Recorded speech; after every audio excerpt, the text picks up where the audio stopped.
FGC's new programme, Connect First, I have been working in Walthamstow for the past 3 months with a grassroots charity called Spark to Life, helping them focus on the sustainability of their business strategy. So we work across 3 or 4 different boroughs in London. We work with those that are medium to high risk gang offenders, and we work with them in prison, look at exit strategies in them coming out, especially around employment, training, education, also advice around housing, and really to try and help them assimilate back into society.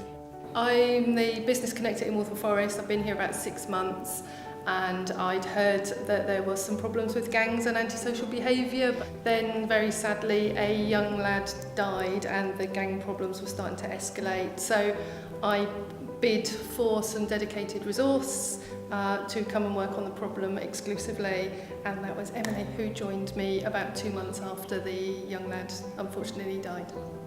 Okay, I first heard about BITC from a colleague of mine who had met Sandi, and they kind of came back talking about a volunteer stroke placement.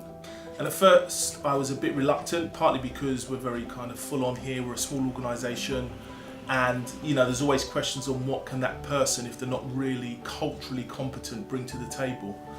So when Emily first joined me, it all happened really quickly, and I think it's fair to say there was an enormous amount of ambiguity in what she was actually going to be delivering, but she was really persistent and resilient, and through engaging with a whole load of different stakeholders, we were quite quickly able to pin down exactly how she was going to spend her time in Waltham Forest.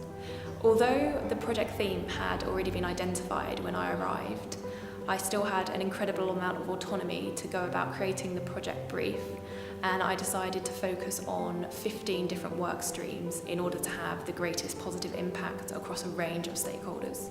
We're a small grassroots charity, we've got to be quite agile and able to be able to adapt depending on where funding is and also depending on where the need is, and she fitted in well into our team, which is probably very different from the context that she came from working in Fujitsu.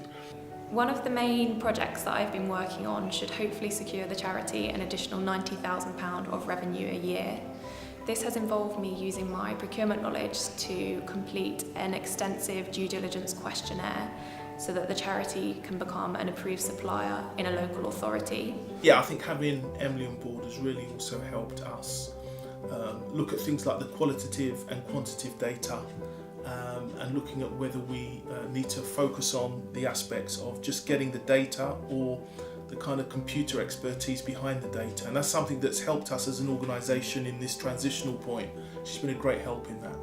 I've seen Emily grow enormously during the 3 months here. Her tenacity and her confidence have grown. She's developed a really brilliant ability to manage some very difficult stakeholders and come up with innovative solutions to some quite complex problems. I really don't think that money can buy any developmental programme as brilliant as the Connect First programme. I truly believe the experience has represented a win-win. Not only has Spark to Life benefited from free expertise from business, but I also come away having met some amazing people that I would have never come across in the corporate world. I've gained new skills, grown in confidence, and I think it's really important that Fujitsu participates in programmes like this. She's going to be sorely missed. She's a great asset to our team, and I've learnt a lot from her personally myself. So yeah, thank you Fujitsu for letting us have her.